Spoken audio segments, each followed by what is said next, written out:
So we're attempting this one more time.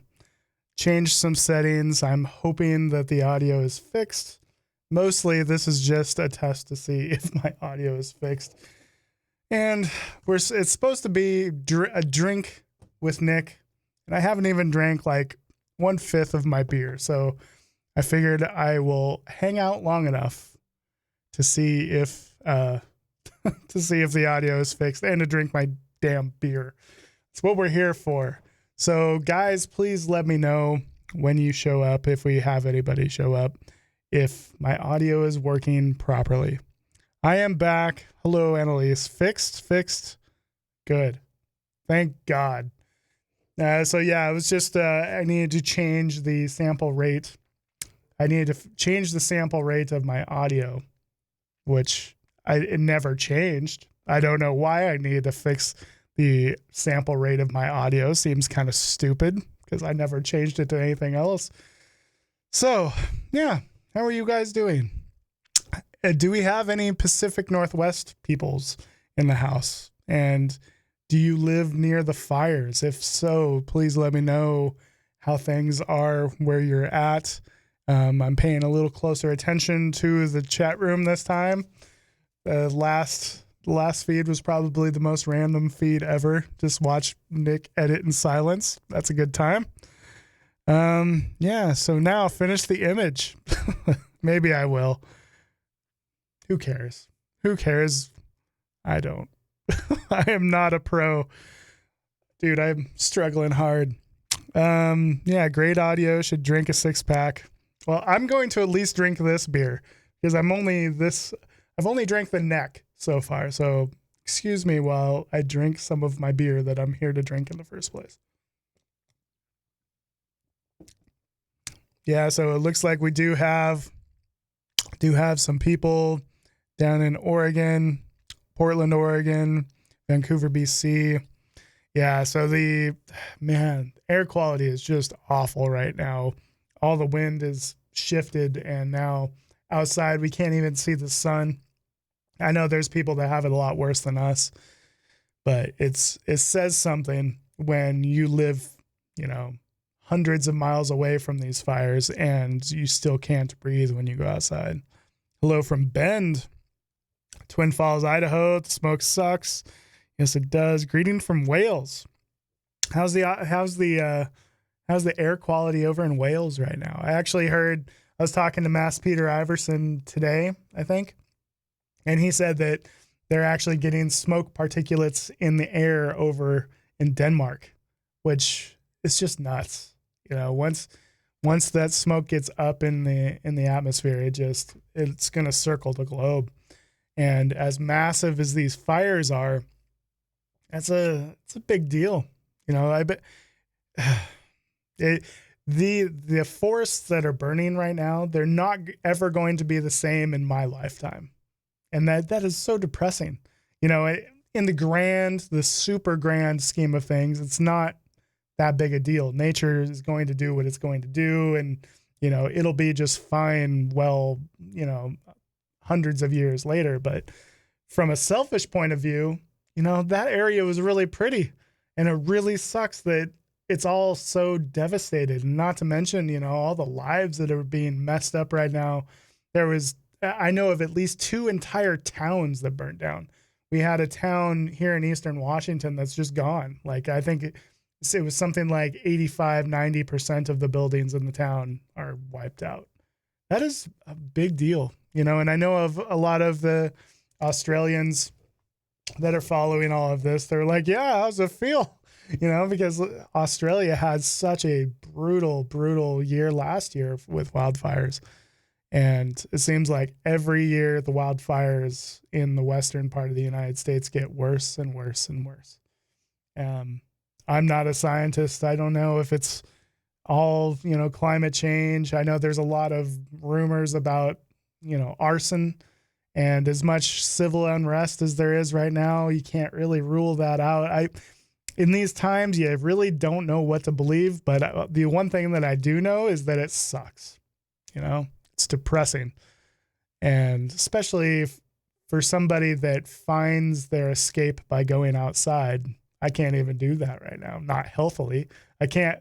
I went to Home Depot today and I felt like I was in a Mad Max movie, because it looks like Armageddon outside. You go there and like what you went for is all sold out, and it's crazy. And I feel like this whole year has been like that. It's pretty nuts. Yeah. So what questions do you guys have for me? Let's talk photography. You want to see something cool? Look at this business. Yeah. See that? That's a star tracker. I have no idea how to use it, but it is a star tracker. I've decided, well, oops, my stylus just went away. Annalise got this for me like a year and a half ago. Got it for me for Christmas, and I was just now learning how to use it, and now we can't see the sky anymore. It's funny how that works, right? I was learning how to use a star tracker, now I can't see the stars. It's pretty hard to line up Polaris when you can't see anything. But anyways, this star tracker it's made by Skywatcher. It's the Adventure Mini, I believe is what they call it. And it's kind of their smaller one. It doesn't have the fanciest way of like lining up Polaris for, what do you call that? Polar alignment. It actually just has guides, but I want to start getting into this because obviously it's nice to do, longer exposures of astrophotography. It opens up being able to do like 2.5, 3 minute long exposures. But what I'd really like to start doing is a little bit, deeper space stuff, because that's a whole realm of astrophotography that I've never done, and I think it would be really cool. So everybody, it sucks everywhere, doesn't it? It's really hard to put a positive face on when everything sucks, but I know that eventually we'll get through this all. I don't have any wisdom other than right now we all need to be leaning on each other and being kind to each other, because in the end, that's the most important thing. I feel like these times, anytime you're going through difficulty, like serious life difficulty, it's an opportunity to show you your character. It's a character building opportunity. I've always firmly believed that we are not defined by what happens to us, but we're defined by how we react to the things that happen to us. And it's a great opportunity right now to be the person that you want your kids to remember and look up to, and to be that role model, because right now you look out at some of the behavior of a lot of people right now, and there's not a lot of role models, at least from what I've seen. And what we all need to strive towards right now is to try to be that role model for people younger than us, and to act out of kindness. It's been on everybody's mind, right? Especially in the United States. And it's put a huge hamper on my creative output, and I haven't been in a creative place, and I haven't even been happy enough to be in a creative place lately. But yeah, I guess that's my wisdom, is we all need to try to be role models right now, Thinking about jumping into medium format for landscape photography. Thoughts on medium format? I think medium format was a whole lot more intriguing and appealing before all of these giant megapixel count full frame cameras. Cameras like A7R Mark IV and the upcoming rumored Canon high megapixel cameras. The lenses are so much more affordable. Medium format, like, while it has better dynamic range, and I don't know everything about cameras, but while it has a lot of medium format cameras have greater dynamic range in those lower ISOs, you take a massive hit at the higher ISOs. So if you do anything that requires a higher ISO, a lot of times you're going to see a hit, and you're just spending so much more for those cameras. I've never really been drawn to switch to medium format for anything. So yeah. Let's see. Yes, I did freaking amazing portraits way back in the day. How's it going, Chris Goats? Good to see you, man. Thoughts on the A7S III combined with the 12-24 for Astro time lapse. So I've used the 12-24. I pre-ordered the A7S III. So one of the very first things I want to do with that camera is do astrophotography with it. Granted, the pictures are going to be like tiny because it's 12 megapixels, right? But it's still going to be pretty cool, I think. The 12-24 did really well for Astro. It had a little bit of chroma distortion up in the corners. It had a little bit of, the corners were not super sharp. It's a big beastie lens. I'm not sure that it's the absolute best for Astro. Personally, I think that the best Astro lens on the Sony mount right now is probably just the 20mm f1.8, because it's wide enough, but it's got that fast focal length. Or you could get the Sigma 14mm f1.8 and just adapt it. That's a great lens for Astro. Let's see. Way back in the day. Mamiya cameras are still cheap. I'm missing it, but I have it. Yeah. What are my thoughts on the Sigma 100-400 for the A7 III? So I've got it somewhere. I've got the Sigma 100-400. I've been testing it out. It's a fantastic lens, really.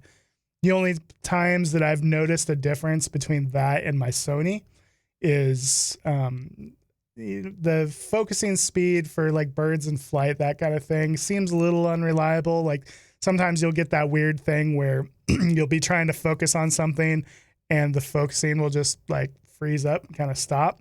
So you have to like focus on something close or like manually turn it, and then it kind of wakes up again. Sometimes that's a pretty common problem with third-party lenses. Other than that, like for landscape photography, I think it's just as good. I feels just as sharp. I haven't done like side-by-side comparisons, but the images I've got with them are very sharp. I think for landscape photographers that have to pack a bunch of gear, or at least a little bit of a distance, I think it's probably a better choice than the Sony, aside from the cost. And then you factor in the fact that it's half as much. Yeah, I would push most landscape photographers towards the Sigma rather than the Sony. But the one thing that I will say is try to get the tripod collar adapter, because it feels like too much lens to not have a tripod collar on. Have I ever considered shooting Great Smoky Mountains? Yeah, I've definitely wanted to. It's just one of those places that I haven't made it to. I want to spend like a solid fall on the East Coast, because I've never got to photograph like an East Coast fall, fall color of any kind. Thoughts on Canon's RF 600 and 800 f11s? I poo-pooed and thought they were getting good reviews. Yeah, the only thing that I know about them are like from Jared Poland's reviews, really. I would really hate having that long of a focal length in a prime, unless it was like, a sports lens or something. So I think that the fact that it's a prime bothers me more than the fact that it's f11. So, yeah. Nick, Canon 5D Mark IV user here. I know the future is mirrorless lenses or mirrorless cameras, but having a few lenses here and there, I think marketing and industry is forcing us to move on. Prices are expensive to move. Well, the 5D Mark IV is still a good camera. So until you have a really solid reason to upgrade, just don't.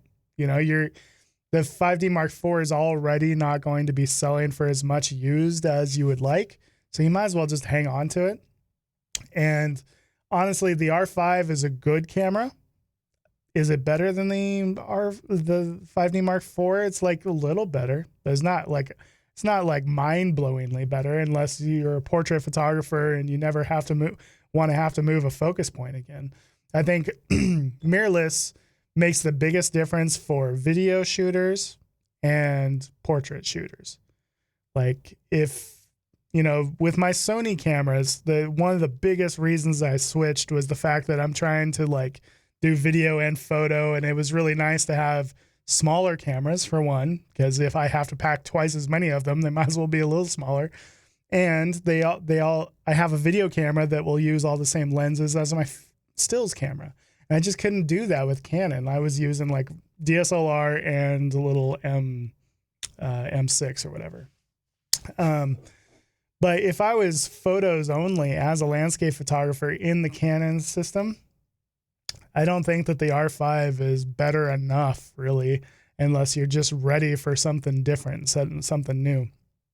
I think that 5D Mark IV is still a very good camera with really good high ISO performance, a decent touch screen. There's not a huge amount of upgrade because you're not gaining much dynamic range, a little bit, not much. Not gaining any resolution, right? You're not gaining any resolution. Little bit of high ISO performance, maybe. Like there's just not enough to upgrade if I was in the Canon system. So inspired by my work, really appreciate it, Daniel. I have a 5D Mark IV, just got an R6 to replace my 7 Mark II, birding video, not selling my 5D Mark IV. Yeah, totally agree. Like as a landscape shooter, 5D Mark IVs, it might not be like better than the R5, right? But it's definitely still it's not much worse, and it's not worth the $3,000 to upgrade. Am I still using the Anja backpack? So Martin, no, I am not. All my backpacks are Shimoda now. My main bag is that 50-liter Action X from Shimoda. I really like the Shimoda bags. I like it a lot better than I liked that Anja bag. Main reason being it's just more comfortable. Like the f-stop bags are very functional. They're very good looking, but the straps are always kind of not very super comfortable, and the waist straps were, I don't know. I just never found it comfortable. The first time you put on a Shimoda bag, the straps are just far and away so much better that they're just more comfortable. That's why I use them. Aren't you gaining 15 megapixel? I could be wrong, but I was thinking that the R5 is still in the 30 megapixel count area. I could be wrong. I after a while, like when you don't really care all that much, it's hard to keep all the specs straight in my head. Finally switched from DSLR to Sony A7R4 and love it. The A7, like when you go from a big chunky DSLR to a small mirrorless camera, first of all, when you first grab it, it feels a little bit like a toy. And then you start to use it and you're like, oh, but it does this and it does that. And it's really nice to see my exposure through the eyepiece without, having to look at the, take a photo and review. Like it eliminates chimping, and it eliminates having to move focus points when you're doing portraits. There's a lot of benefits. The biggest difference as a landscape shooter with the camera that I use is just more dynamic range. Like that's the biggest deal. When I was editing that photo in the previous feed, what's nice is, like, for example, let me just go over here now that you can actually hear me. If I put these layers in a group, make sure that it's actually following me here. Yeah. Okay. Put these layers in a group. This single raw file, if I just reset all this stuff to 0, this single raw file, I exposed for my highlights. You look at my histogram here. I didn't blow out my highlights. I got it really close. That way I could have shadow information. But like if I go into the shadow areas over here, right? Let's zoom in right there. And then boost this way up. Granted, I know you guys are only seeing this in HD and it's a live feed, so who knows how good it is. But these are super, super clean. So in this one raw file, I've got my sky information. I've got my shadow information. There's no need to bracket that. There's zero noise in the shadows. There's you got your highlights. That's why everybody like goes all crazy about dynamic range. Dynamic range is really, really nice if you're into landscape photography because it means that you don't have to bracket anymore. And because you're not bracketing anymore, everything lines up perfectly. So it saves me a lot of time and a lot of work, especially when I'm in a situation where I just couldn't bracket because like if I have tree limbs blowing around and moving in the sky, I can't bracket and then bring in a darker exposure for that. Or if I'm shooting a seascape, my waves are not going to line up properly. And the highlights on those waves that might have blown out, if I exposure bracketed, it's just not going to work. So that's where dynamic range comes in. Let's see.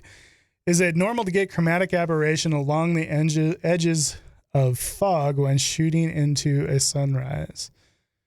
Along the edges of fog. Well, so the higher contrast an area is, like if you have a sharp area of a lot of contrast, that's where you typically see a lot of chromatic aberration. Like that horizon line that I just showed you in the previous picture, that's a prime example of where a slightly more affordable lens would start showing a lot more chromatic aberration, or tree limbs, or like power lines. Those kind of high contrast, sharp edges are typically where you see chromatic aberration.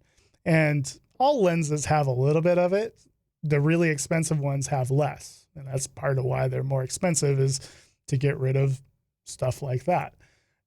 But the remove chromatic aberration little tick box in Lightroom is pretty damn amazing for getting rid of it. So even if you got some, you can usually get away with a little bit. Let's see. 5D Mark IV just works. I totally agree. Let's see. Do I think that I'm going to give Fuji a try, or am I full frame for life? Yeah, I don't foresee myself ever really giving Fuji a try because I'm addicted to resolution, I guess. Resolution, Fuji has really good dynamic range because their sensors are ISO invariant, which basically means that you can boost those shadows a lot and have really clean shadows. But for the most part, I like my high ISO performance because I shoot astrophotography on occasion, and a Fuji can't hold a cannon. A Fuji cannot hold a candle to 5D Mark IV or an A7R III or A7 III. Definitely not to an A7S III. I'm addicted to high ISO performance and resolution, so I'll never go to Fuji. I'm sorry. I'm sorry to all the Fuji lovers, because I know people that love Fuji, they love Fuji. And I'm sorry that I'm not one of them. Thoughts on the Nikon Z series? I think Nikon Z series is going to be eventually one of the best mirrorless cameras. Like, I have higher hopes for the Nikon Z series than I do for most of them. I think Sony is kind of seen their heyday, and now that Canon and Nikon are starting to catch up, I think Sony will start to dip down in popularity a little bit. But I think the biggest downsides to Nikon right now are the autofocus system is just not quite up to. It's definitely not up to what their DSLRs were. The DA50 is. Sometimes I have to try to remember where to put the D's and everything. DA50 is still the best focusing Nikon out there. That and the D6 now. It's two main numbers to remember, but their DSLRs still focus much better than their mirrorless cameras. I think that's kind of the downside right now. I think that a lot of that's going to get fixed with their next cameras. I think for the landscape photographer, their next mirrorless camera is probably going to be the one that everybody is envious about. I have high hopes for them. Canon 100 to 400 adapted versus Sony 200 to 600. So the Sony 200 to 600 focuses better than anything adapted. Like, you have any Sony native lens or native third-party lens, like the Sigma or the Tamron stuff that was made for E-mount, those all focus very, very well. As soon as you have to put an adapter on, all the Sony adapters or all the adapters for Sony, they all kind of rob the lenses of their focusing capabilities. They just don't do as well. You know, Canon has really good adapters. Sony adapters, you know, the Metabones and the Sigma, whatever it is, I can't remember those numbers. The MC11, Sigma MC11 and the Metabones, they do not focus nearly as well. So all that to say, the Sony 200 to 600 is going to focus much better than the Canon, but the Canon is probably a lot sharper. I think the Canon is still a little sharper than the Sony G Master, but the Sony G Master will focus way, way better. So as long as you don't need like really good autofocus, you could definitely adapt and you'll have a really nice sharp setup. If it's landscape only, I think that's a great setup. But if you are landscaping a little bit of wildlife or a little bit of sports, you don't want to adapt. You don't want to adapt anything if you're shooting wildlife or sports on the Sony system. What are my thoughts on the Sony RX100 Mark VII? I want to say that Adam Gibbs, Uncle Grumpy, he has one, and I'm pretty sure that it could have been a Mark VI. I don't remember which one it was. They're cool little cameras, and I think that like if you just want a little pocket camera, if you're like a serious photography nerd on a non-photography trip and you still need to have a good camera on you, I think they're pretty good, especially if you like to do a little video because they have excellent video. But having said that, I think this kind of replaces it, honestly. I mean, they're good, but iPhone's pretty damn good too, you know? So it's really hard to justify having one of those little pocket cameras when the cameras in our phones are getting so much better. Very excited, looking forward to shooting astrophotography. Do you think that you can produce worthwhile quality with photographs with a 7D Mark II with a 300 f4 IS lens? Are you talking about astro photography with those? I think obviously you have to be doing a tracker, but the 300 f4 IS, trying to get that one in my head. I'm not really familiar with that particular one. I'm familiar with the 400 f4, and I'm familiar with the 400 f5.6, but not the 300 f4. 7D Mark II is a good camera, focuses really well. A high ISO performance leaves something to be desired. Hey, Barbara, good to see you. Let's see. John, highly recommend Nick's Photoshop course package. Oh, thank you. Nick, do you still have that on discount? Not at the moment. I can't because that, you know, that 5-day deal thing. Well, my tutorials are actually going to be included in that. So for the price, so those of you guys, this is terrible business. But anyways, those of you guys thinking about buying my Essential Photoshop course, don't do it right now.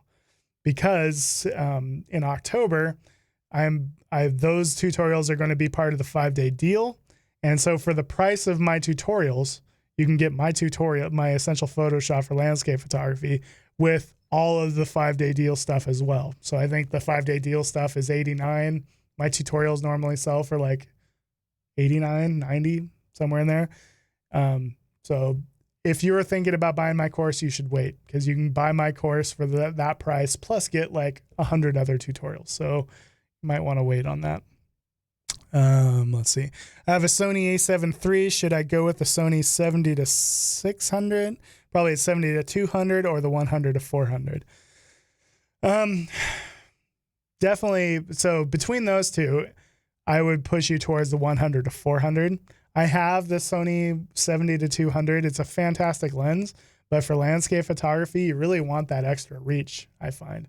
70 to 200, for the amount of lens that you're packing around, you could have another 200 millimeters, you know, for that weight. Because the 100 to 400 is just barely any heavier than the 70 to 200. So I would say the 100 to 400. Does the EOS R make for a good landscape camera?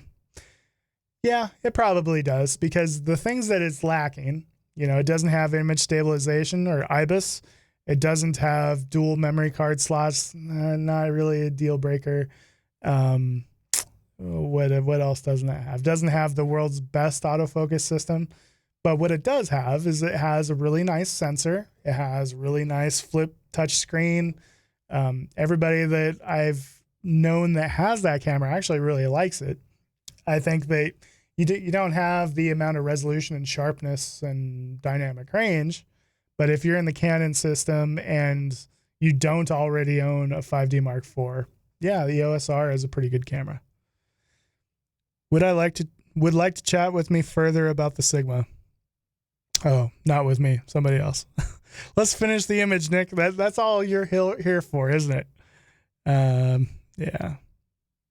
Let's see.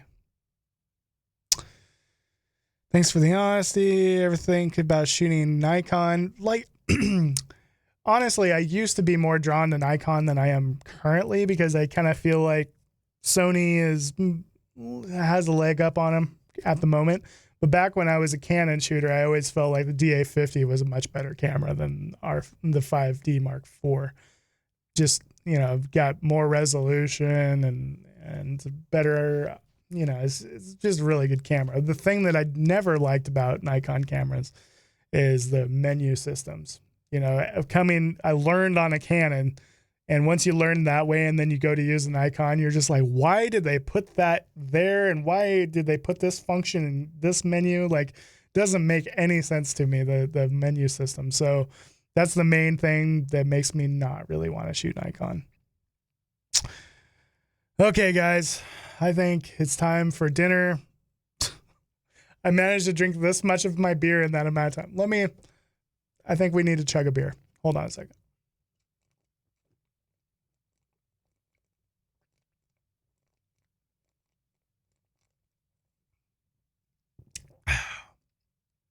Cheers, everybody. That was getting a little warm towards the bottom there. Not the best thing. Oh, well, can I do a shameless plug? Look what I have coming soon. How pretty is that? So I'm working on my first ever calendar. So this is going to be called The West, and it's all like, it's all pretty and stuff, right? So it's all going to be Western States photography. It's going to be my 2021 calendar. Really excited about it, honestly. Yeah, still finishing some of the images. It's too big to even hold here.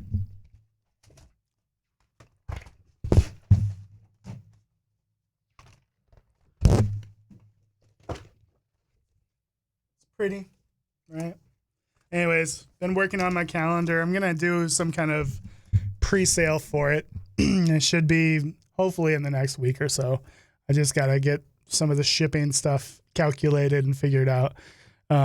Calendars are a lot of work as far as like calculating the shipping, setting up the store, all of that logistical stuff. Not my forte, not something that I've had to do before, but it's something I've wanted to do for a long time because, here I am in my 7th year of photography, and the last calendar I did was in my very first year. So you can imagine how much that calendar sucked. So I felt like it was time to do a calendar. So I did one. I'm just putting the finishing touches on it, and hopefully I'll have a pre-sale available for it. It's 11 by 17, which is pretty massive. And, one of the things that I did that, I haven't really seen in a lot of other calendars is that I went vertical format, which is a little bit different. And just turns out that I have a lot of vertical images. So if you guys are thinking about doing a calendar yourself, it's actually a pretty cool way of displaying it because, you get a little bit larger image on the wall, and I really like it. So yeah, I'm excited to do that. I'll post some kind of notification when stuff's ready for that, but something I've been working on. So thank you guys so much for hanging out with me. Hopefully you had a beverage with me, and I'm glad we figured out the audio issues eventually. So take it easy, guys. Have a good weekend, and go find some clean air to breathe. Take it easy, everybody.